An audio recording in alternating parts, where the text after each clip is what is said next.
माई इष्ट देव, आपको बारंबार प्रणाम। मैंने नहीं सोचा था कि आप इस रूप में और यहाँ मिल जाएंगे।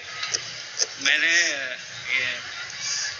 बचपन में मैंने कहीं दीक्षा ली थी, तो मैंने इष्ट देव आपको माना था, इष्ट देव माना था। तो मैंने सोचा था कि मैं कहीं जंगल में जाके तपस्या करूँगा और वहाँ मैं अपनी कुंडलिनी को जागृत करूँगा। फिर कोर्स किया, नौकरी लगी और शादी हो गई। सोचता सोचता अब एकदम से मेरे प्रभु आ गए। अच्छा है बाबा, जिस रूप में मिल जाए अच्छा है। हाँ, हाँ? अब मैं शायद सोचता हूँ कि जो तंत्र दीक्षा है ना, मेरे से ज्यादा सीरियस इंसान कोई नहीं होगा। बिल्कुल बिल्कुल। मैं एक ढंग से प्रभु, सब अच्छे से हो पाए। मैं एक जिंदा मुर्दा हूँ। मुर्दा तो पूरा संसार दिखता है जिंदा, मुर्दा तो सब है, बगैर ज्ञान के सब मुर्दा है, बिना ज्ञान के सब मुर्दा है। अब वैसे कहते हैं ये भदौरिया जी हैं। नहीं प्रभु, आप कोई साधारण मानव हो ही नहीं सकते। नहीं, साधारण मानव है ही नहीं, हो नहीं। बाबा साधारण मानव नहीं थे। नहीं प्रभु, हम तो धन्य हो गए। हम खुश हो गए, बयान नहीं कर सकते प्रभु। खूब खुश हो बेटा। संसार आपके तमाम नकारात्मक रोगी स्मृतियां भी थी, वो भी सब नष्ट हुई। जो आपकी साधना में बाधक थी वो भी सब नष्ट हुई। ऐसे करके तमाम सब नष्टीकरण हुआ स्मृतियों का। अपेंडिक्स में घाव बन रहा था, मस्तिष्क में सूजन थी, ब्रेन में क्लॉटिंग की स्मृतियां थी, श्वास फूलती थी, आंखों में धुंधलापन आ रहा था, पेट में दर्द होना, लीवर में सड़न की स्मृतियां थी, आंतों में सूजन और घाव बन रहे थे, कमर में दर्द होना, सिर में दर्द की स्मृतियां थी, लकवे की स्मृतियां थी, डीएमडी मस्कुलर डिस्ट्रॉफी की स्मृतियां थी, भगंदर की स्मृतियां थी, हृदय घात की स्मृतियां थी, अंडकोश में सूजन, प्रोस्टेट में सूजन, कूल्हे में गलन हो रही थी, कैंसर की स्मृतियां थी, श्वास नली में, लंग्स में, गले में, स्पाइन में, गॉल ब्लैडर में और लीवर में। और ये सब नष्ट हो गई। ऐसे हृदय में भी समस्या आ रही थी, ये भी दरबार ने सब नष्ट की ताकि ध्यान साधना आप कर सके। हार्ट अटैक की स्मृति थी, श्वास फूलती थी और हृदय के स्थान पे दर्द और चुभन होती थी।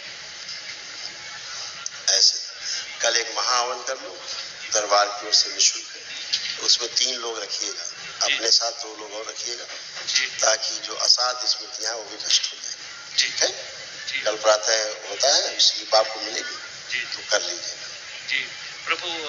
हाँ, एक रिक्वेस्ट, वो बेटा मेरा परिवार के जो डीएनए में 8 लोग हैं। हाँ। 8 लोग में से 6 लोग हम यहीं पे हैं।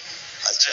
एक बहू है, पोता है और वाइफ है, मैं हूँ, और जो बहू है उनके पेट में बच्चा है, उसको भी डीएनए में हमने रखा है।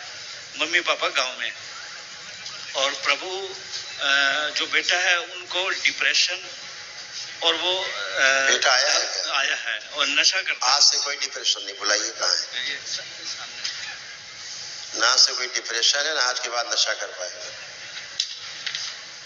और जो महाहवन करिएगा उसमें बहू को रखिएगा, ये बच्चे को रखिएगा जो गर्भ में है, और बेटे को रखिएगा। प्रणाम बाबा जी। खुश रहो बेटा, कैसे हो? ठीक है। आपके क्या नाम है आपका? प्रिंस। तो क्या नशा कर लेते हो? मन करता है नशा करने? नहीं, मन नहीं करता। तलब लगती होगी एकदम से, तलब उलझन होती होगी कि अब करा जाए, नहीं तो बस वही रोजगार नहीं है अभी तो रोजगार करवा दो। क्या क्या नशा कर लेती थी? बस ड्रिंक का ही हो जाता है कई बार।